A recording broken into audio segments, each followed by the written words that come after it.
ಕ್ರಿಸ್ತನಲ್ಲಿ ನನ್ನ ಪ್ರೀತಿಯ ಆತ್ಮೀಯ ದೇವಜನರೇ, ನಿಮ್ಮೆಲ್ಲರಿಗೂ ಪ್ರಭು ಕ್ರಿಸ್ತೇಸುವಿನ ನಾಮದಲ್ಲಿ ನಿಮಗೆ ವಂದನೆಯನ್ನು ಸಲ್ಲಿಸುತ್ತೇನೆ. ಮತ್ತೊಮ್ಮೆ ಈ ಮಾಧ್ಯಮದ ಮುಂದೆ ನಿಂತುಕೊಂಡು ನಾನು ನಿಮಗೆ ಸುವಾರ್ತೆಯನ್ನು ಸಾರುವಂಥದ್ದು ಕೂಡ ನನಗೆ ಭಾಳ ಸಂತೋಷವಾಗುತ್ತಾ ಇದೆ. ಈ ಒಂದು ದಿನದಲ್ಲಿ ದೈವವಾಕ್ಯದ ಸಂದೇಶವನ್ನು ಕೇಳುವ ಮುನ್ನ ನಮ್ಮನ್ನು ನಾವು ದೇವರಿಗೆ ಒಪ್ಪಿಸಿಕೊಡೋಣ. ಪ್ರಿಯ ವೀಕ್ಷಕರೇ, ದೇವರಿಗೆ ನಾವು ಪ್ರಾರ್ಥನೆಯನ್ನು ನಾವು ಮಾಡೋಣ, ಪ್ರಾರ್ಥಿಸೋಣ. ಪರಲೋಕವನ್ನು, ಭೂಲೋಕವನ್ನು, ಅದರಲ್ಲಿರತಕ್ಕಂತಹ ಸಮಸ್ತ ಜೀವರಾಶಿಗಳನ್ನು ಉಂಟು ಮಾಡಿದ ನಮ್ಮ ತಂದೆಯಾದ ದೇವರೇ, ಈ ಒಂದು ವಿಶೇಷವಾದಂಥ ದಿನದಲ್ಲಿ ಸ್ವಾಮಿ, ನಿನ್ನ ವಾಕ್ಯವನ್ನು ಕೇಳುವುದಕ್ಕೆ ಹೋಪ್ ಮಾಧ್ಯಮದ ಮುಂದೆ ಕುಳಿತಿರುವಂಥ ಎಲ್ಲ ನಿನ್ನ ಭಕ್ತರನ್ನು ವಿಶೇಷವಾಗಿ ನಿನ್ನ ಆಶೀರ್ವದಿಸು ಸ್ವಾಮಿ. ಕರ್ತನೇ, ನಿನ್ನ ಗಾಯವಾದ ಕರಗಳನ್ನು ಅವರ ಮೇಲೆ ಚಾಚಿ ಅವರನ್ನು ಗುಣಪಡಿಸು, ಅವರಿಗೆ ಆರೋಗ್ಯವನ್ನು ಕೊಟ್ಟು ಕಾಪಾಡು ಸ್ವಾಮಿ.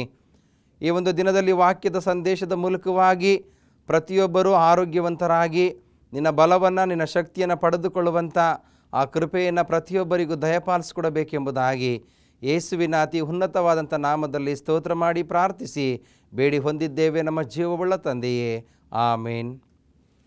ಪ್ರಿಯ ವೀಕ್ಷಕರೇ, ಈ ದಿನದಲ್ಲಿ ದೈವ ವಾಕ್ಯದ ಸಂದೇಶದ ಮುಖ್ಯ ಭಾಗವನ್ನು ನಾವು ನೋಡುವಾಗ ಸತ್ಯವೇದದಲ್ಲಿನ ಆರೋಗ್ಯ ಸೂತ್ರಗಳು ಎಂಬುದಾಗಿ,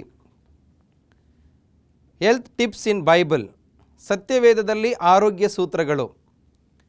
ಅನೇಕರು ತಮ್ಮ ಆರೋಗ್ಯವನ್ನು ಕಾಪಾಡಿಕೊಳ್ಳುವುದಕ್ಕೋಸ್ಕರವಾಗಿ ಅನೇಕ ಪ್ರಯತ್ನಗಳನ್ನು ಮಾಡುತ್ತಾರೆ ಪ್ರಿಯರೇ. ಲೌಕಿಕ ಜೀವನದಲ್ಲಿ ಒಂದು ವೇಳೆ ಕೆಲವರು ತಮ್ಮ ಆರೋಗ್ಯವನ್ನು ಕಾಪಾಡಿಕೊಳ್ಳುವುದಕ್ಕೋಸ್ಕರವಾಗಿ ವ್ಯಾಯಾಮವನ್ನು ಮಾಡುತ್ತಾರೆ. ಇನ್ನು ಕೆಲವರು ಬೆಳಿಗ್ಗೆ ವಾಕಿಂಗ್ ಹೋಗುವಂಥದ್ದನ್ನು ನಾವು ನೋಡುತ್ತೇವೆ.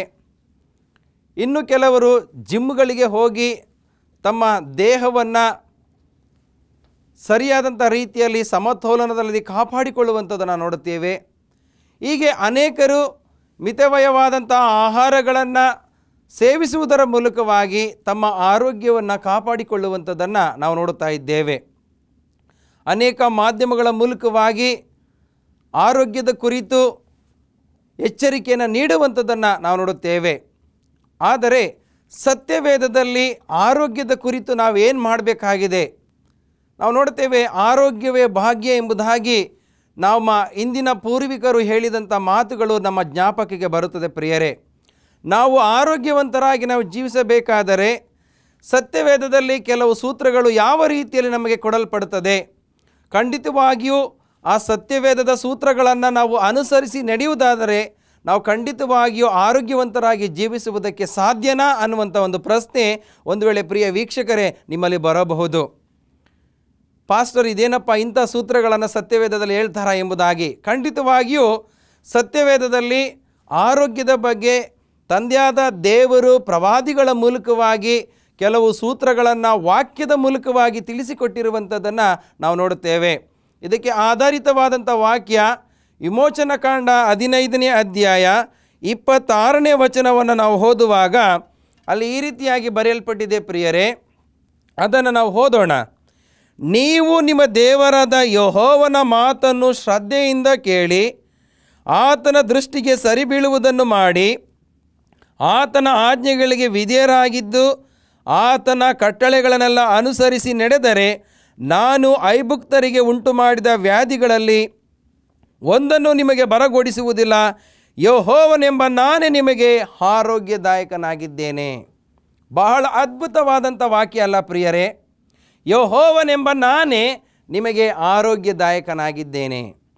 ನಾವು ಮೇಲಿನ ವಾಕ್ಯವನ್ನು ಓದುತ್ತಾ ಹೋಗುವುದಾದರೆ 430 ವರ್ಷಗಳ ಕಾಲ ಇಸ್ರೇಲ್ ಜನಾಂಗವು ಐಗುಪ್ತ ದೇಶದಲ್ಲಿ ಇದ್ದಂಥ ಸಮಯದಲ್ಲಿ ದೇವರು ಮೋಶೆಯನ್ನು ಆರಿಸಿಕೊಂಡು ಅವರನ್ನು ಐಗುಪ್ತ ದೇಶದಲ್ಲಿ ಅವರು ಪಟ್ಟಂಥ ಕಷ್ಟಗಳು ಇನ್ನು ಮುಂದೆ ಬೇಡ ಎಂಬುದಾಗಿ ಅವರು ಸುಖವಾಗಿ ಇರುವುದಕ್ಕೋಸ್ಕರವಾಗಿ ದೇವರು ಮೋಶೆ ಮೂಲಕವಾಗಿ ಅವರನ್ನು ಬಿಡಿಸಿಕೊಂಡು ಅವರು ಆ ಒಂದು ಕಾನಾನ್ ದೇಶಕ್ಕೆ ಪ್ರಯಾಣವನ್ನು ಮಾಡುವಂಥ ಸಮಯದಲ್ಲಿ ಆ ಒಂದು ಸೀನಾಯ್ ಬೆಟ್ಟದ ಸಮೀಪಕ್ಕೆ ಬಂದಂಥ ಸಮಯದಲ್ಲಿ ಅರಣ್ಯದಲ್ಲಿ ಅವರಿಗೆ ಕುಡಿಯುವುದಕ್ಕೆ ನೀರಿಲ್ಲದಂಥ ಸಮಯದಲ್ಲಿ ಅವರಿಗೆ ಆ ಒಂದು ಸ್ಥಳದಲ್ಲಿ ನೀರು ದೊರಕುತ್ತದೆ ಪ್ರಿಯರೇ. ಆದರೆ ಆ ಒಂದು ನೀರು ಕಹಿಯಾಗಿರುವಂಥದ್ದನ್ನು ನಾವು ನೋಡುತ್ತೇವೆ. ಅದನ್ನು ನಾವು ದೇವರ ವಾಕ್ಯದಲ್ಲಿ 22ನೇ ವಚನದಲ್ಲಿ ನೋಡುವಾಗ, ಬಳಿಕ ಮೋಶೆಯು ಇಸ್ರಾಯೇಲರನ್ನು ಕೆಂಪು ಸಮುದ್ರದ ಬಳಿಯಿಂದ ಪ್ರಯಾಣ ಮಾಡಿಸಲು ಅವರು ಶೂರಿನ ಅರಣ್ಯದೊಳಗೆ 3 ದಿನ ನಡೆದು ಹೋದರು. ಅಲ್ಲಿ ಅವರಿಗೆ ನೀರು ಸಿಕ್ಕಲೇ ಇಲ್ಲ. ಆ ಇಸ್ರೇಲ್ ಜನಾಂಗವು ನಡೆದುಕೊಂಡು ಹೋಗುವಂಥ ಸಮಯದಲ್ಲಿ ಪ್ರಿಯರೇ, 3 ದಿನಗಳ ಕಾಲ ಅವರಿಗೆ ನೀರೇ ಸಿಕ್ಕಲೇ ಇಲ್ಲ ಎಂಬುದಾಗಿ ನಾವು ನೋಡುತ್ತೇವೆ. ಸಾಮಾನ್ಯವಾಗಿ ನಾವು ಒಂದು ದಿನದಲ್ಲಿ ನಾವು 2 ತಾಸಿಗೊಮ್ಮೆ ನಾವು ನೀರು ಕುಡಿಯದೇ ಇದ್ದರೆ ನಮಗೆ ಬಾಯಾರಿಕೆ ಆಗ್ತದೆ ಪ್ರಿಯರೇ. ಆದರೆ ಆ ಇಸ್ರೇಲ್ ಜನಾಂಗಕ್ಕೆ ಇಲ್ಲಿ ನೀರಿನ ಕೊರತೆ ಇತ್ತು ಎಂಬುದಾಗಿ ನಾವು ನೋಡುತ್ತೇವೆ. ಇಂಥ ಸಮಯದಲ್ಲಿ ತರುವಾಯ ಮಾರಾ ಎಂಬ ಸ್ಥಳವನ್ನು ಸೇರಿದರು. ಆದರೆ ಆ ಸ್ಥಳದ ನೀರು ಕಹಿಯಾಗಿದ್ದರಿಂದ ಅವರಿಗೆ ಅದನ್ನು ಕುಡಿಯುವುದಕ್ಕಾಗದೆ ಹೋಯಿತು. ನೋಡಿ, ಅವರು ನೀರು ಸಿಕ್ಕಿದೆ ಅವರಿಗೆ, ಆದರೆ ಅದು ಕುಡಿಯುವುದಕ್ಕೆ ಆಗುತ್ತಾ ಇಲ್ಲ. ಯಾಕಂದರೆ ಅದು ಕಹಿಯಾಗಿತ್ತು ಎಂಬುದಾಗಿ ನಾವು ನೋಡುತ್ತೇವೆ. ಈ ಲೌಕಿಕ ಜೀವನದಲ್ಲಿ ಸ್ವಲ್ಪ ಹೊತ್ತು ನಾವು ಯೋಚನೆ ಮಾಡೋಣ ಪ್ರಿಯ ವೀಕ್ಷಕರೇ. ಒಂದು ವೇಳೆ ನಾವು ಕುಡಿಯುವಂಥ ನೀರು ಶುದ್ಧವಾಗಿದ್ದರೆ ನಾವು ಆರೋಗ್ಯವನ್ನು ಕಾಪಾಡುವುದಕ್ಕೆ ಸಾಧ್ಯ. ಸಾಮಾನ್ಯವಾಗಿ ಮಳೆಗಾಲದಲ್ಲಿ ನಾವು ಒಳ್ಳೆಯ ನೀರನ್ನು ಬಿಟ್ಟಾಗ ನಾವು ಅದನ್ನು ಶೋಧಿಸದೆ, ನಾವು ಅದನ್ನು ಕಾಯಿಸದೆ ಕುಡಿದಂಥ ಸಮಯದಲ್ಲಿ ನಮಗೆ ಅನಾರೋಗ್ಯಗಳು ಬರುವಂಥದ್ದನ್ನು ನಾವು ನೋಡುತ್ತೇವೆ. ನೀರಿನಲ್ಲಿ ಕೆಲವು ಜೀವಕಣಗಳು ಮಿಕ್ಸ್ ಆಗಿ ಮಿಶ್ರಣವಾಗಿ ಅದು ಕಲುಷಿತಗೊಂಡು ನಾವು ಅದನ್ನು ಸೇವಿಸುವುದರ ಮೂಲಕವಾಗಿ ನಮ್ಮ ದೇಹದಲ್ಲಿ ಒಂದು ವೇಳೆ ಜ್ವರ ಬರಬಹುದು ಪ್ರಿಯರೇ, ಕೆಮ್ಮು ಬರಬಹುದು, ಅಥವಾ ಇತರ ಕಾಯಿಲೆಗಳು ಕೂಡ ಬರುವುದಕ್ಕೆ ಸಾಧ್ಯವಿದೆ. ಆದುದರಿಂದ ನಾವು ವೈದ್ಯರ ಬಳಿಗೆ ಹೋದಾಗ ಅವರು ಹೇಳುವಂಥ ಮಾತು, ನೀವು ನೀರನ್ನು ಬಿಸಿ ಮಾಡಿ ಆರಿಸಿ ಕುಡಿಯಿರಿ ಎಂಬುದಾಗಿ ಹೇಳುತ್ತಾರೆ. ಆದುದರಿಂದ ಪರಿಸರದಲ್ಲಿ, ದೇವರ ಸೃಷ್ಟಿಯಲ್ಲಿ ದೇವರು ನಮಗೆ ಒಳ್ಳೆಯ ಸಮೃದ್ಧಿಯಾದಂಥ ಒಳ್ಳೆಯ ಆಶೀರ್ವಾದದ ನೀರನ್ನು ಕೊಟ್ಟಿದ್ದಾನೆ. ಆದರೆ ನಾವು ಅದನ್ನು ಕಲುಷಿತ ಮಾಡಿದ್ದೇವೆ ಪ್ರಿಯರೇ. ಪರಿಸರವನ್ನು ಹಾಳು ಮಾಡುವುದರ ಮೂಲಕವಾಗಿ ನಾವು ಆ ಒಂದು ನೀರನ್ನು ನಾವು ಹಾಳು ಮಾಡ್ತಾ ಇದ್ದೇವೆ. ಆದರೆ ಇಲ್ಲಿ ಇಸ್ರೇಲ್ ಜನಾಂಗಕ್ಕೆ ಮಾರಾ ಅನ್ನುವಂಥ ಪ್ರದೇಶದಲ್ಲಿ ನೀರು ಸಿಕ್ಕಿದಂಥ ಸಮಯದಲ್ಲಿ ಆ ನೀರು ಕಹಿಯಾಗಿತ್ತು ಎಂಬುದಾಗಿ ನಾವು ನೋಡುತ್ತೇವೆ. ಆದರೆ ದೇವರ ವಾಕ್ಯದಲ್ಲಿ ನೋಡುತ್ತೇವೆ, ಮೋಶೆಯ ಮೇಲೆ ಗುಣಗುಟ್ಟುತ್ತಿರಲು ಮೋಶೆಯು ಯೆಹೋವನನ್ನು ಪ್ರಾರ್ಥಿಸಿದನು. ಮೊದಲನೇದಾಗಿ ನಮಗೆ ಯಾವುದೇ ಒಂದು ನೀರಿನ ಕೊರತೆ, ಆರೋಗ್ಯದ ಸಮಸ್ಯೆ ಬಂದಾಗ ನಾವು ದೇವರಿಗೆ ನಾವು ಪ್ರಾರ್ಥನೆಯನ್ನು ಮಾಡಬೇಕು ಪ್ರಿಯರೇ. ಇಂಥ ಸಮಯದಲ್ಲಿ ಆಗ ಯೆಹೋವನು ಅವನಿಗೆ ಒಂದು ಗಿಡವನ್ನು ತೋರಿಸಿದನು. ಇಲ್ಲಿ ಮೋಶೆಗೆ ಒಂದು ಗಿಡವನ್ನು ಯೆಹೋವನು ತೋರಿಸುವಂಥದ್ದನ್ನು ನಾವು ನೋಡುತ್ತೇವೆ. ಇವತ್ತು ಅನೇಕ ಸಸ್ಯಗಳ ಮೂಲಕವಾಗಿ ಕೆಲವು ಕಾಯಿಲೆಗಳು ವಾಸಿಯಾಗುತ್ತವೆ ಎಂಬುದಾಗಿ ನಾವು ಸತ್ಯವೇದದ ಮೂಲಕವಾಗಿ ನಾವು ತಿಳಿದುಕೊಳ್ಳಬಹುದು ಪ್ರಿಯರೇ. ಇವತ್ತಿನ ದಿನದಲ್ಲಿ ಎಷ್ಟೋ ಜನ ಸೊಪ್ಪಿನ ಊಟವನ್ನೇ ಮಾಡುತ್ತಾ ಇಲ್ಲ ಪ್ರಿಯರೇ, ತರಕಾರಿಗಳನ್ನು ತಿನ್ನುತ್ತಾ ಇಲ್ಲ, ಎಲ್ಲ ಮಾಂಸಾಹಾರವನ್ನೇ ಸೇವಿಸಿ ಅನೇಕ ಕಾಯಿಲೆಗಳನ್ನು ತಮ್ಮ ದೇಹದ ಒಳಗಡೆ ಸೇರಿಸಿಕೊಳ್ಳುವಂಥದ್ದನ್ನು ನಾವು ನೋಡುತ್ತೇವೆ. ಆದರೆ ದೇವರ ವಾಕ್ಯದಲ್ಲಿ ಯಾವುದೇ ಕಾಯಿಲೆಗಳು, ಯಾವುದೇ ಕಷ್ಟಗಳು ಮನುಷ್ಯನಿಗೆ ಬಂದರೂ ಕೂಡ ಒಂದು ಸಸ್ಯದ ಮೂಲಕವಾಗಿ ಕೂಡ ಗುಣಪಡಿಸಬಹುದು ಎಂಬುದಾಗಿ ಈ ಒಂದು ಸತ್ಯವೇದದ ವಾಕ್ಯದ ಮೂಲಕವಾಗಿ ನಾವು ತಿಳಿದುಕೊಳ್ಳಬಹುದು ಪ್ರಿಯರೇ. ಆದ್ದರಿಂದ ಇಲ್ಲಿ ಮೋಶೆಗೆ ದೇವರು ಒಂದು ಗಿಡವನ್ನು ತೋರಿಸುತ್ತಾನೆ. ಆ ಗಿಡವನ್ನು ಆ ಒಂದು ನೀರಿಗೆ ಹಾಕಿದ ತಕ್ಷಣ ಅದು ಏನಾಯಿತು ಎಂಬುದನ್ನು ನೋಡಬೇಕಾದ್ರೆ, ನೀರಿನಲ್ಲಿ ಹಾಕಿದಾಗ ನೀರು ಸಿಹಿ ಆಯಿತು. ಎಂಥ ಅದ್ಭುತ ಅಲ್ಲ ಪ್ರಿಯರೇ. ಇವತ್ತಿನ ದಿನದಲ್ಲಿ ಅನೇಕ ನಾವು ನೋಡ್ತೇವೆ, ಅನೇಕ ವಿಧದಂಥ ವಿಜ್ಞಾನದಲ್ಲಿ ಕೆಲವು ಸಸ್ಯ ಔಷಧಗಳನ್ನು ಮಾಡುವಂಥದ್ದನ್ನು ನಾವು ನೋಡುತ್ತೇವೆ. ಕೆಲವು ಔಷಧದ ತೋಟಗಳನ್ನು ಮಾಡಿ ಅಲ್ಲಿ ವಿವಿಧ ರೀತಿಯ ಸಸ್ಯಗಳನ್ನು ಬೆಳೆದು ಆ ಒಂದು ಸಸ್ಯಗಳ ಮೂಲಕವಾಗಿ ಔಷಧವನ್ನು ತಯಾರು ಮಾಡಿ ಅನೇಕ ಇಂದಿನ ಕಾಲದಲ್ಲಿ ನಾವು ನೋಡುತ್ತೇವೆ, ಯಾವುದೇ ಮೆಡಿಸನ್ ಇರಲಿಲ್ಲ ಪ್ರಿಯರೇ. ಸಸ್ಯಗಳ ಮೂಲಕವಾಗಿ ಒಬ್ಬ ಮನುಷ್ಯನಿಗೆ ವೈದ್ಯರು ಆ ಒಂದು ಸಸ್ಯದ ಚಿಕಿತ್ಸೆಯನ್ನು ಕೊಡುವುದರ ಮೂಲಕವಾಗಿ, ಔಷಧಗಳನ್ನು ಕೊಡುವುದರ ಮೂಲಕವಾಗಿ ಎಲ್ಲ ಕಾಯಿಲೆಗಳನ್ನು ಗುಣಪಡಿಸುತ್ತಾ ಇದ್ದರು ಎಂಬುದಾಗಿ ನಾವು ನೋಡುತ್ತೇವೆ. ಆದ್ದರಿಂದ ದೇವರ ವಾಕ್ಯ ಸ್ಪಷ್ಟವಾಗಿ ಹೇಳುತ್ತೆ, ನೀವು ನಿಮ್ಮ ದೇವರಾದ ಯೆಹೋವನ ಆಜ್ಞೆಗಳಿಗೆ ವಿಧೇಯರಾಗಿದ್ದು ಆತನ ಕಟ್ಟಳೆಗಳನ್ನೆಲ್ಲ ಅನುಸರಿಸಿ ನಡೆದರೆ ನಾನು ಐಗುಪ್ತರಿಗೆ ಉಂಟು ಮಾಡಿದ ವ್ಯಾಧಿಗಳಲ್ಲಿ ಒಂದನ್ನೂ ನಿಮಗೆ ಬರಗೊಡಿಸುವುದಿಲ್ಲ. ಇವತ್ತು ನಮಗೆ ಯಾಕೆ ಆರೋಗ್ಯದ ಸಮಸ್ಯೆ ಬರುತ್ತಾ ಇದೆ ಎಂಬುದನ್ನು ನೋಡಬೇಕಾದ್ರೆ, ದೇವರು ಆದಿಯಲ್ಲೇ ನಮಗೆ ತನ್ನ ವಾಕ್ಯದ ಮೂಲಕವಾಗಿ ನಮಗೆ ಎಚ್ಚರಿಕೆಯನ್ನು ಕೊಟ್ಟಿದ್ದಾನೆ. ಆದುದರಿಂದ ನಾವು ದೇವರಿಗೆ ನಾವು ಸ್ತೋತ್ರವನ್ನು ಸಲ್ಲಿಸ್ತಾ ಇಲ್ಲ ಪ್ರಿಯರೇ. ದೇವರ ವಾಕ್ಯಕ್ಕೆ, ದೇವರ ಆಜ್ಞೆಗೆ ವಿಧೇಯರಾಗಿ ನಾವು ಜೀವಿಸುತ್ತಾ ಇಲ್ಲ ಎಂಬುದಾಗಿ ನಾವು ನೋಡುತ್ತೇವೆ. ಆದುದರಿಂದ ಕೀರ್ತನೆ 103ನೇ ಅಧ್ಯಾಯ ನಮ್ಮೆಲ್ಲರಿಗೂ ಕೂಡ ಬಾಯ್ಪಾಠವಾಗಿರುವಂಥ ವಾಕ್ಯ. ಅದನ್ನು ನಾವು ಆರೋಗ್ಯವಂತರಾಗಿರಬೇಕಾದ್ರೆ ಅದನ್ನು ನಾವು ಪ್ರತಿನಿತ್ಯವೂ ಕೂಡ ಜಪಿಸಬೇಕಾಗಿದೆ. ನಾವು ನೋಡ್ತೇವೆ ಇಲ್ಲಿ ದಾವೀದನು ಹೇಳುವಂಥದ್ದು, ನನ್ನ ಮನವೇ ಯೆಹೋವನನ್ನು ಕೊಂಡಾಡು. ನಮಗೆ ಆರೋಗ್ಯದ ಸಮಸ್ಯೆ ಇದ್ದಾಗ, ಒಂದು ವೇಳೆ ದೇಹದಲ್ಲಿ ಕ್ಷೀಣತೆ ಬಂದಂಥ ಸಮಯದಲ್ಲಿ ನನ್ನ ಮನವೇ ದೇವರಿಗೆ ಸ್ತೋತ್ರವನ್ನು ಸಲ್ಲಿಸ್ತೇನೆ ಅನ್ನುವಂಥ ಭಾವನೆ ನಮ್ಮಲ್ಲಿ ಬರಬೇಕು. ಇಲ್ಲಿ ದಾವೀದನು ಹೇಳುತ್ತಾನೆ, ನನ್ನ ಮನವೇ ಯೆಹೋವನನ್ನು ಕೊಂಡಾಡು, ನನ್ನ ಸರ್ವೇಂದ್ರಿಗಳೇ ಆತನ ಪವಿತ್ರ ನಾಮವನ್ನು ಕೀರ್ತಿಸಿರಿ. ನಾವು ಮೆಡಿಟೇಷನ್, ನಾವು ಬೆಳಗಿನ ಒಂದು ಧ್ಯಾನಕ್ಕೆ ನಮ್ಮನ್ನು ಒಪ್ಪಿಸಿಕೊಟ್ಟಾಗ ನಮ್ಮ ಮನಸ್ಥಿತಿಗಳು ಬದಲಾಗ್ತದೆ ಪ್ರಿಯರೇ. ನಮಗೆ ಒಳ್ಳೆ ಆರೋಗ್ಯವು ಸಿಗುವಂಥದ್ದಾಗಿದೆ. ಅದನ್ನೇ ದಾವೀದನು ಹೇಳುವನಾಗಿದ್ದಾನೆ, ನನ್ನ ಮನವೇ ಯೆಹೋವನನ್ನು ಕೊಂಡಾಡು, ನನ್ನ ಸರ್ವೇಂದ್ರಿಗಳೇ ಆತನ ಪವಿತ್ರ ನಾಮವನ್ನು ಕೀರ್ತಿಸಿರಿ. ಎಂಥ ಅದ್ಭುತವಾದಂಥ ವಾಕ್ಯ. ನಾವು ಒಂದು ವೇಳೆ ಬೆಳಗಿನ ಉದಯ ಕಾಲದಲ್ಲಿ ಎದ್ದು ಆ ಒಂದು ಧ್ಯಾನದಲ್ಲಿ ತೊಡಗಿ ಈ ಒಂದು ವಾಕ್ಯವನ್ನು ಜಪಿಸುವುದರ ಮೂಲಕವಾಗಿ ನಮ್ಮ ಮನಸ್ಥಿತಿಗಳು ಒಳ್ಳೆಯ ಕೆಲಸವನ್ನು ಮಾಡಿ ನಮಗೆ ಆರೋಗ್ಯವನ್ನು ಕರ್ತನು ಕೊಡುವುದಕ್ಕೆ ಶಕ್ತನಾಗಿದ್ದಾನೆ. ನನ್ನ ಮನವೇ ಯೆಹೋವನನ್ನು ಕೊಂಡಾಡು, ಆತನ ಉಪಕಾರಗಳಲ್ಲಿ ಒಂದನ್ನೂ ಮರೆಯಬೇಡ. ಇವತ್ತು ನಾವು ದೇವರು ಮಾಡಿದಂಥ ಉಪಕಾರಗಳನ್ನು ಮರೀತಾ ಇದ್ದೇವೆ ಪ್ರಿಯರೇ. ದೇವರು ನಮಗೆ ಆರೋಗ್ಯ ಕೊಟ್ಟರೂ ಕೂಡ ಅದನ್ನು ಮರೀತಾ ಇದ್ದೇವೆ. ಯಾಕೆಂದರೆ ಇಸ್ರೇಲ್ ಜನಾಂಗಕ್ಕೆ ದೇವರು ಮಾಡಿದಂಥ ಅತಿ ವಾಗ್ದಾನಗಳಲ್ಲಿ ಒಂದೂ ತಪ್ಪಿ ಹೋಗಲಿಲ್ಲ ಪ್ರಿಯರೇ. ಅವರಿಗೆ ಸಿಹಿ ನೀರನ್ನು ಕೊಟ್ಟ, ಬಂಡೆಯಲ್ಲಿ ದೇವರು ನೀರನ್ನು ಕೊಟ್ಟ, ಅನೇಕ ವೈರಿಗಳ ಕಾಟದಿಂದ ಬಿಡಿಸಿದನು ಪ್ರಿಯರೇ. ಅವರಿಗೆ ಒಳ್ಳೆಯ ಮನ್ನವನ್ನು ದೇವರು ಕೊಟ್ಟ, ಎಲ್ಲವನ್ನು ಕೂಡ ಮರೆತರು ಪ್ರಿಯರೇ. ಇವತ್ತು ನಮಗೆ ಆರೋಗ್ಯದ ಸಮಸ್ಯೆ ಯಾಕೆ ಬರುತ್ತಾ ಇದೆ ಎಂಬುದಾಗಿ ನೋಡುವಾಗ, ನಾವು ದೇವರನ್ನು ಮರೆತು, ದೇವರ ನಿಬಂಧನೆಗಳನ್ನು ಮರೆತು, ದೇವರ ಆಜ್ಞೆಗೆ ಅವಿಧೇಯರಾದ ಪ್ರಯುಕ್ತವಾಗಿ ನಮಗೆ ಅನೇಕ ಕಾಯಿಲೆ ಕಷ್ಟಗಳು ಈ ಲೌಕಿಕ ಜೀವನದಲ್ಲಿ ಬರುವಂಥದ್ದನ್ನು ನಾವು ನೋಡ್ತೇವೆ ಪ್ರಿಯರೇ. ನಮ್ಮ ಆರೋಗ್ಯವನ್ನು ನಾವು ಕಾಪಾಡಿಕೊಳ್ಳಬೇಕಾದರೆ ನಾವು ಆಹಾರದಲ್ಲಿ ಎಚ್ಚರಿಕೆಯನ್ನು ವಹಿಸಬೇಕಾಗಿದೆ. ನಾವು ಕುಡಿಯುವಂಥ ನೀರಿನಲ್ಲಿ ಎಚ್ಚರಿಕೆಯನ್ನು ವಹಿಸಬೇಕಾಗಿದೆ. ನಾವು ವಾಸ ಮಾಡುವಂಥ ಪರಿಸರದಲ್ಲಿ ಎಚ್ಚರಿಕೆಯನ್ನು ನಾವು ಕೊಂಡುಕೊಳ್ಬೇಕಾಗಿದೆ ಪ್ರಿಯರೇ. ಅದಕ್ಕೆ ಯೋಬನು 11ನೇ ಅಧ್ಯಾಯ 7ನೇ ವಚನದಲ್ಲಿ ಹೇಳ್ತಾನೆ, ದೇವರ ಅಗಾಧಗಳನ್ನು ಕಂಡುಕೊಳ್ಳಬಲ್ಲಿಯ, ಸರ್ವಶಕ್ತನನ್ನು ಸಂಪೂರ್ಣವಾಗಿ ಗ್ರಹಿಸಿಕೊಳ್ಳಬಹುದು. ಇಲ್ಲಿ ಯೋಬನು ಹೇಳುವನಾಗಿದ್ದಾನೆ, ದೇವರ ಅಗಾಧಗಳನ್ನು ನಾನು ಕಂಡುಕೊಳ್ಳಲಿಕ್ಕೆ ಸಾಧ್ಯ ಇದೆಯಾ? ಸರ್ವಶಕ್ತನನ್ನು ಸಂಪೂರ್ಣವಾಗಿ ಗ್ರಹಿಸಿಕೊಳ್ಳಲು ಸಾಧ್ಯನಾ ಅನ್ನುವಂಥ ಪ್ರಶ್ನೆಯನ್ನು ಇಲ್ಲಿ ಯೋಬನು ಮಾಡುತ್ತಾ ಇದ್ದಾನೆ ಪ್ರಿಯರೇ. ಅಂದರೆ ಸತ್ಯವೇದದಲ್ಲಿ ನಮಗೆ ಆರೋಗ್ಯದ ಸೂತ್ರಗಳನ್ನು ನಮಗೆ ದೇವರು ಕೊಟ್ಟಿದ್ರೂ ಕೂಡ ನಾವು ಅದನ್ನು ಸರಿಯಾಗಿ ಗ್ರಹಿಸಿಕೊಳ್ತಾ ಇಲ್ಲ. ಸತ್ಯವೇದವನ್ನು ನಾವು ಸರಿಯಾಗಿ ಓದುತ್ತಾ ಇಲ್ಲ.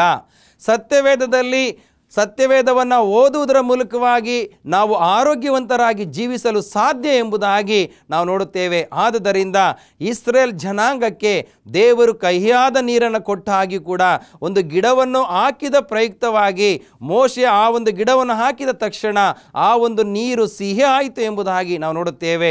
ಇವತ್ತಿನ ದಿನಗಳಲ್ಲಿ ನಾವು ದೇವರ ಆಲೋಚನೆಯ ಮೂಲಕವಾಗಿ ಒಂದು ಶುದ್ಧವಾದಂಥ ನೀರನ್ನು ನಾವು ಕುಡಿಯುವಾಗ ಆರೋಗ್ಯವಂತರಾಗಿರಲಿಕ್ಕೆ ಸಾಧ್ಯ ಎಂಬುದಾಗಿ ನಾವು ನೋಡುತ್ತೇವೆ. ನಂತರ ನಾವು ಪ್ರೀತಿ ಸ್ವರೂಪಿಯಾದ ದೇವರಿಗೆ ಸ್ತೋತ್ರವನ್ನು ಸಲ್ಲಿಸಬೇಕು. 1 ತಿಮೋಥೆ 1ನೇ ಅಧ್ಯಾಯ 19ನೇ ವಚನವನ್ನು ನಾವು ನೋಡುವಾಗ ಅಲ್ಲಿ ತಿಮೋಥೆನು ಕೂಡ ಸ್ಪಷ್ಟವಾಗಿ ಹೇಳ್ತಾನೆ ಪ್ರಿಯರೇ. 1 ತಿಮೋಥೆನಿಗೆ ಬರೆದ ಪತ್ರಿಕೆ 1ನೇ ಅಧ್ಯಾಯ 19ನೇ ವಚನದಲ್ಲಿ ನೋಡುತ್ತೇವೆ, ನಂಬಿಕೆಯನ್ನು ಒಳ್ಳೆಯ ಮನಸ್ಸಾಕ್ಷಿಯನ್ನು ಬಿಡದೆ ಹಿಡಿದುಕೋ. ಇಲ್ಲಿ ಭಕ್ತನಾದಂಥ ಪೌಲನು ಸ್ಪಷ್ಟವಾಗಿ ಹೇಳುವನಾಗಿದ್ದಾನೆ, ನಂಬಿಕೆಯನ್ನು ಒಳ್ಳೆಯ ಮನಸ್ಸಾಕ್ಷಿಯನ್ನು ಬಿಡದೆ ಅದನ್ನು ಹಿಡುಕೋ. ಕೆಲವರು ಮನಸ್ಸಿನಲ್ಲಿ ಒಳ್ಳೆಯ ಸಾಕ್ಷಿಯನ್ನು ತಳ್ಳಿಬಿಟ್ಟು ಕ್ರಿಸ್ತ ನಂಬಿಕೆಯ ವಿಷಯದಲ್ಲಿ ಅಡಗು ಒಡೆದು ನಷ್ಟಪಟ್ಟವರಂತೆ ಇದ್ದಾರೆ. ಇವತ್ತು ಎಷ್ಟೋ ಜನ ಮಾನಸಿಕ ಖಿನ್ನತೆಗೆ ಒಳಗಾಗಿದ್ದಾರೆ, ಏನೋ ಕಳ್ಕೊಂಡಿದ್ದೇನೆ ಎಂಬುದಾಗಿ. ಅದಕ್ಕೆ ಇಲ್ಲಿ ಭಕ್ತನಾದ ಪೌಲನು ಹೇಳ್ತಾನೆ, ನೀನು ನಂಬಿಕೆಯನ್ನು ನಿನ್ನ ಮನಸ್ಸಿನಲ್ಲಿ ಇಟ್ಟಾಗ ಅದನ್ನು ನೀನು ಏನು ಮಾಡಬೇಕಾಗಿದೆ? ಮನಸ್ಸಿನಲ್ಲಿ ಒಳ್ಳೆಯ ಸಾಕ್ಷಿಯನ್ನು ತಳ್ಳಿಬಿಟ್ಟು ಕ್ರಿಸ್ತ ನಂಬಿಕೆಯ ವಿಷಯದಲ್ಲಿ ಅಡಗು ಒಡೆದು ನಷ್ಟಪಟ್ಟವರಂತೆ ಇದ್ದಾರೆ. ಹಡಗು ಒಂದು ವೇಳೆ ಒಡೆದು ಹೋಗಿದರೆ ನೀರು ಒಳಗಡೆ ಬರ್ತಾನೇ ಇರ್ತದೆ. ಬಂದು ಏನಾಗುತ್ತೆ ಹೇಳಿ, ಹಡಗು ಮುಳುಗುವಂಥ ಪರಿಸ್ಥಿತಿಗೆ ಬರುತ್ತೆ. ಆ ಹಡಗಿನಲ್ಲಿರುವಂಥ ಒಂದು ಸಣ್ಣ ತೂತನ್ನು ಅಥವಾ ಸಣ್ಣ ರಂಧ್ರವನ್ನು ನಾವು ಮುಚ್ಚುವುದಕ್ಕೆ ಪ್ರಯತ್ನ ಪಡಬೇಕು ಪ್ರಿಯರೇ. ಆ ಒಡೆದು ಹೋದಂಥ ಹಡಗನ್ನು ನಾವು ಸರಿಪಡಿಸುವುದಕ್ಕೆ ನಾವು ಪ್ರಯತ್ನ ಪಟ್ಟಾಗ ಆ ಹಡಗು ಕೂಡ ತನ್ನ ಗುರಿಯನ್ನು ಮುಟ್ಟುವುದಕ್ಕೆ ಸಾಧ್ಯ. ಒಂದು ಸಣ್ಣ ರಂಧ್ರವಲ್ಲ, ಅದನ್ನು ನಾವು ಮುಚ್ಚಿದ್ರೆ ಏನು, ಒಂದು ವೇಳೆ ಅದು ಹಾಗೇ ಇರಲಿ, ನೋಡೋಣ ಎಷ್ಟು ತನಕ ನೀರು ತುಂಬುತ್ತದೆ ಎಂಬುದಾಗಿ ನಾವು ಒಂದು ವೇಳೆ ಆ ಒಡೆದು ಹೋದಂಥ ಹಡಗಿನಲ್ಲಿ ಪ್ರಯಾಣ ಮಾಡುವುದಾದರೆ ಹಡಗು ಕೂಡ ಮುಳುಗುತ್ತದೆ, ಅದರ ಜೊತೆಗೆ ನಾವು ಕೂಡ ಮುಳುಗುವಂಥ ಪರಿಸ್ಥಿತಿ ಬರುತ್ತೆ ಪ್ರಿಯರೇ. ಅಂದರೆ ನಮ್ಮ ದೇಹದಲ್ಲಿ ಯಾವುದೇ ಒಂದು ಆರೋಗ್ಯದ ಸಮಸ್ಯೆ ಬಂದರೂ ಕೂಡ ನಾವು ದೇವರಿಗೆ ಅದನ್ನು ಒಪ್ಪಿಸಿ ಆರೋಗ್ಯವನ್ನು ನಾವು ಕಾಪಾಡಿಕೊಳ್ಳುವುದಕ್ಕೆ ಪ್ರಯತ್ನಿಸಬೇಕು. ಇದನ್ನೇ ತಾನೇ ಪೌಲನು ಹೇಳುವನಾಗಿದ್ದಾನೆ, ಆ ನಂಬಿಕೆಯಲ್ಲಿ ನೀನು ಕಾಪಾಡಿಕೋ, ಆ ನಂಬಿಕೆಯಲ್ಲಿ ನೀನು ಬೆಳೆಯಬೇಕು ಎಂಬುದಾಗಿ ಸ್ಪಷ್ಟವಾಗಿ ಹೇಳುವಂಥದ್ದನ್ನು ನಾವು ನೋಡುತ್ತೇವೆ. ಎರಡನೇದಾಗಿ, ಕೃಪೆಯುಳ್ಳ ದೇವರು. ಎಫೆಸದವರಿಗೆ ಬರೆದ ಪತ್ರಿಕೆ 2ನೇ ಅಧ್ಯಾಯ 8 ಮತ್ತು 9ನೇ ವಚನವನ್ನು ನಾವು ನೋಡುವಾಗ ಅಲ್ಲಿ ದೇವರ ವಾಕ್ಯ ಸ್ಪಷ್ಟವಾಗಿ ಹೇಳುತ್ತೆ ಪ್ರಿಯರೇ, ನಂಬಿಕೆಯ ಮೂಲಕ ಕೃಪೆಯಿಂದಲೇ ರಕ್ಷಣೆ ಹೊಂದಿದವರಾಗಿದ್ದೀರಿ. ಆ ರಕ್ಷಣೆಯು ನಿಮ್ಮದುಂಟಾದದಲ್ಲ, ಅದು ದೇವರ ವರವೇ, ಅದು ಪುಣ್ಯ ಕ್ರಿಯೆಗಳಿಂದ ಉಂಟಾದದಲ್ಲ, ಆದುದರಿಂದ ಹೊಗಳಿಕೊಳ್ಳುವುದಕ್ಕೆ ಯಾರಿಗೂ ಆಸ್ಪದವಿಲ್ಲ. ಇವತ್ತು ನಂಬಿಕೆಯ ಮೂಲಕವಾಗಿ ನಾವು ಕೃಪೆಯಿಂದಲೇ ರಕ್ಷಣೆ ಹೊಂದಿದ್ದೇವೆ. ದೇವರ ಒಂದು ಕೃಪೆ ಇದ್ದರೆ ಪ್ರಿಯರೇ, ಖಂಡಿತವಾಗಿಯೂ ನಾವು ರಕ್ಷಣೆ ಹೊಂದಲು ಸಾಧ್ಯ, ಆರೋಗ್ಯವಂತರಾಗಿರಲು ನಾವು ಸಾಧ್ಯ ಪ್ರಿಯರೇ. ದೇವರ ಒಂದು ಕೃಪೆ ಇಲ್ಲದೆ ನಾವು ಏನು ಮಾಡಲು ಸಾಧ್ಯವಿಲ್ಲ ಎಂಬುದಾಗಿ ನಾವು ನೋಡುತ್ತೇವೆ. ಆದುದರಿಂದ ಈ ಒಂದು ಸಂದೇಶದ ಮೂಲಕವಾಗಿ ಪ್ರಿಯ ವೀಕ್ಷಕರೇ, ನಮ್ಮ ಆರೋಗ್ಯವನ್ನು ನಾವು ಕಾಪಾಡಿಕೊಳ್ಳಬೇಕಾಗಿದೆ. ಯಾಕೆಂದರೆ ಒಂದು ಪ್ರೀತಿಯ ಸಂಬಂಧ. ಮತ್ತಾಯನು ಬರೆದ ಸುವಾರ್ತೆ 22ನೇ ಅಧ್ಯಾಯ 37ನೇ ವಚನದಲ್ಲಿ ನಾವು ನೋಡುತ್ತೇವೆ, ಒಬ್ಬ ಧರ್ಮೋಪದೇಶಕನು ಬಂದು ಯೇಸುವನ್ನು ಪರೀಕ್ಷೆ ಮಾಡಬೇಕೆಂದು, ಗುರುವೇ, ಧರ್ಮಶಾಸ್ತ್ರದಲ್ಲಿ ಯಾವ ಆಜ್ಞೆ ಮುಖ್ಯವಾದದ್ದು ಎಂದು ಆತನನ್ನು ಕೇಳಿದ್ದಕ್ಕೆ, ಆತನು ನಿನ್ನ ದೇವರಾಗಿರುವ ಕರ್ತನನ್ನು ನಿನ್ನ ಪೂರ್ಣ ಹೃದಯದಿಂದಲೂ, ನಿನ್ನ ಪೂರ್ಣ ಪ್ರಾಣದಿಂದಲೂ, ನಿನ್ನ ಪೂರ್ಣ ಬುದ್ಧಿಯಿಂದಲೂ ಪ್ರೀತಿಸಬೇಕು ಎಂಬ ಆಜ್ಞೆಯೇ ಮುಖ್ಯವಾದದ್ದು ಮತ್ತು ಮೊದಲನೆಯದು ಎಂಬುದಾಗಿ ಅಲ್ಲಿ ಯೇಸು ಕ್ರಿಸ್ತನು ಒಬ್ಬ ಧರ್ಮೋಪದೇಶಕನಿಗೆ ಮತ್ತಾಯ 22:37ನೇ ವಚನದಲ್ಲಿ ತಿಳಿಸುವಂಥದ್ದನ್ನು ನಾವು ನೋಡುತ್ತೇವೆ. ಅಂದರೆ ಅರ್ಥ, ಇಲ್ಲಿ ಒಬ್ಬ ಧರ್ಮೋಪದೇಶಕನು ಅನೇಕ ವಿಚಾರಗಳಿಗೆ ಸಿಕ್ಕಿ ಹಾಕಿಕೊಂಡು ತವಕದಲ್ಲಿರುವಂಥ ಸಮಯದಲ್ಲಿ, ಸ್ವಾಮಿ, ನನ್ನ ದೇವರನ್ನು ನಾನು ಪ್ರೀತಿ ಮಾಡಬೇಕಾಗಿದೆ, ಆದುದರಿಂದ ನಾನು ಯಾವ ಆಜ್ಞೆಯನ್ನು ಕೈಕೊಂಡು ನಡೆದರೆ ನನ್ನಲ್ಲಿ ಸಂತೋಷ ಇರುತ್ತೆ ಎಂಬುದಾಗಿ ಆತನು ಕೇಳುವಾಗ ದೇವರು ಆತನಿಗೆ ಹೇಳುವಂಥ ಮಾತು, ನಿನ್ನ ದೇವರಾದ ಕರ್ತನನ್ನು ಪೂರ್ಣ ಹೃದಯದಿಂದ. ನಾವು ಆರೋಗ್ಯವಂತರಾಗಿರಬೇಕಾದ್ರೆ ಪ್ರಿಯರೇ, ಪೂರ್ಣ ಹೃದಯದಿಂದ, ಪೂರ್ಣ ಪ್ರಾಣದಿಂದ ಮತ್ತು ಪೂರ್ಣ ಬುದ್ಧಿಯಿಂದಲೂ ನಾವು ದೇವರನ್ನು ಪ್ರೀತಿಸಿದಾಗ ನಾವು ಆರೋಗ್ಯವಂತರಾಗಿರಲಿಕ್ಕೆ ಸಾಧ್ಯ. ಆದರೆ ಇವತ್ತು ನಾವು ಮಾನಸಿಕ ಖಿನ್ನತೆಗೆ ನಾವು ಒಳಗಾಗಿದ್ದೇವೆ. ನಾವು ದೇವರನ್ನು ಯಾವ ರೀತಿಯಲ್ಲಿ ಬೇಡಬೇಕಾಗಿದೆ, ದೇವರಿಗೆ ಯಾವ ರೀತಿಯಲ್ಲಿ ನಾವು ವಂದನೆಯನ್ನು ನಾವು ಸಲ್ಲಿಸಬೇಕಾಗಿದೆ ಎಂಬುದಾಗಿ ನಾವು ಮಾನಸಿಕ ಖಿನ್ನತೆಗೆ ಒಳಗಾಗಿ ನಾವು ಅಲ್ಲಿ ಇಲ್ಲಿ ಅಲೆದಾಡುವಂಥದ್ದನ್ನು ನಾವು ನೋಡುತ್ತೇವೆ. ನಮ್ಮ ಆರೋಗ್ಯವನ್ನು ನಾವು ಹಾಳು ಮಾಡ್ಕೊಳ್ತಾ ಇದ್ದೇವೆ ಪ್ರಿಯ ವೀಕ್ಷಕರೇ. ಈ ವಾಕ್ಯದ ಸಂದೇಶದ ಮೂಲಕವಾಗಿ ನೀವು ದಿನನಿತ್ಯ ದೇವರಿಗೆ ವಿಜ್ಞಾಪನೆಯನ್ನು ಸಲ್ಲಿಸಿರಿ, ದೇವರ ವಾಕ್ಯವನ್ನು ಓದಿರಿ, ಆಗ ದೇವರ ಪ್ರಸನ್ನತೆ ನಿಮ್ಮ ಮೇಲೆ ಇರುವಂಥದ್ದಾಗಿದೆ ಪ್ರಿಯರೇ. ಯಾಕೆಂದರೆ ಪ್ರಕಟಣೆ 21:4 ನಾವು ದೇವರ ವಾಕ್ಯದಲ್ಲಿ ನಾವು ನೋಡುತ್ತೇವೆ. ಪ್ರಕಟಣೆ 21:4 ಅವರ ಕಣ್ಣೀರನ್ನೆಲ್ಲ ಒರೆಸಿ ಬಿಡುವನು, ಇನ್ನು ಮರಣವಿರುವುದಿಲ್ಲ, ಇನ್ನು ದುಃಖವಾಗಲಿ ಗೋಳಾಟವಾಗಲಿ ಕಷ್ಟವಾಗಲಿ ಇರುವುದಿಲ್ಲ, ಮೊದಲಿದ್ದದೆಲ್ಲ ಇಲ್ಲದೆ ಹೋಯಿತು ಎಂದು ಹೇಳಿತು ಎಂಬುದಾಗಿ ನಾವು ನೋಡುತ್ತೇವೆ. ಪ್ರಿಯರೇ, ನಾವು ಯಾವಾಗ ದೇವರಿಗೆ ಭಯಭಕ್ತಿ ಉಳ್ಳವರಾಗಿ ಜೀವಿಸುತ್ತೇವೆ, ಅಲ್ಲಿ ಕಷ್ಟವಾಗಲಿ ಕಣ್ಣೀರಾಗಲಿ ಯಾವುದೇ ದುಃಖವಾಗಲಿ ಇರೋದಿಲ್ಲ ಎಂಬುದಾಗಿ ನಾವು ನೋಡುತ್ತೇವೆ. ಅಂದರೆ ಪ್ರಿಯರೇ, ಯಾವುದೇ ಒಂದು ರೋಗಗಳು ಕೂಡ ನಮಗೆ ಬರುವುದಿಲ್ಲ ಎಂಬುದಾಗಿ ನೋಡುತ್ತೇವೆ. ಆ ಒಂದು ಪರಲೋಕದಲ್ಲಿ ನಾವು ಪರಿಶುದ್ಧರಾಗಿ ನಾವು ಜೀವಿಸುವುದಕ್ಕೆ ಸಾಧ್ಯ. ಆದರೆ ಈ ಲೌಕಿಕ ಜೀವನದಲ್ಲಿ ನಾವು ಅನೇಕ ಭಯಂಕರವಾದಂಥ ಕಾಯಿಲೆಗೆ ನಾವು ತುತ್ತಾಗ್ತೇವೆ. ಇತ್ತೀಚಿನ ದಿನಗಳಲ್ಲಂತೂ ಮಾಧ್ಯಮಗಳ ಮೂಲಕವಾಗಿ ನಾವು ನೋಡುತ್ತೇವೆ, ವಿಚಿತ್ರವಾದಂಥ ಕಾಯಿಲೆಗಳು, ಜ್ವರಗಳು ಮನುಷ್ಯನ ಮೇಲೆ ಬಂದು ಮನುಷ್ಯನು ಕೇವಲ ನಿಮಿಷದಲ್ಲೇ ಆತನು ಸಾವನ್ನು ಅಪ್ಪುವಂಥದ್ದನ್ನು ನಾವು ನೋಡುತ್ತೇವೆ. ಮರಣವನ್ನು ಅನುಭವಿಸುವಂಥ ಸ್ಥಿತಿ ಬಂದಿದೆ. ಯಾಕೆ ಎಂಬುದಾಗಿ ನೋಡುವಾಗ ನಮ್ಮ ಪರಿಸರವನ್ನು ನಾವೇ ಹಾಳು ಮಾಡ್ತಾ ಇದ್ದೇವೆ. ದೇವರು ತನ್ನ ಸೃಷ್ಟಿಯ ಕಾರ್ಯದಲ್ಲಿ ಅದ್ಭುತವಾಗಿ ಸೃಷ್ಟಿಯನ್ನು ಮಾಡಿದ್ದಾನೆ ಪ್ರಿಯರೇ. ಆ ಸೃಷ್ಟಿಯ ವಸ್ತುಗಳನ್ನು ನಾವು ಹಾಳು ಮಾಡ್ತಾ ಇದ್ದೇವೆ. ದೇವರಿಗೆ ನಾವು ಅವಿಧೇಯರಾಗಿ ನಡೀತಾ ಇದ್ದೇವೆ. ದೇವರು ಕೊಟ್ಟಂಥ ಆಹಾರವನ್ನು ನಾವು ತೆಗೆದುಕೊಳ್ಳದೆ ದೇವರು ಕೊಡದಂಥ ಬೇಡದ ಪದಾರ್ಥಗಳನ್ನು ನಮ್ಮ ಶರೀರಕ್ಕೆ ನಾವು ತಗೊಳ್ತಾ ಇದ್ದೇವೆ. ಇದರಿಂದ ನಮಗೆ ಕಾಯಿಲೆಗಳು ಬರುತ್ತಾ ಇರುವಂಥದ್ದನ್ನು ನಾವು ನೋಡುತ್ತೇವೆ.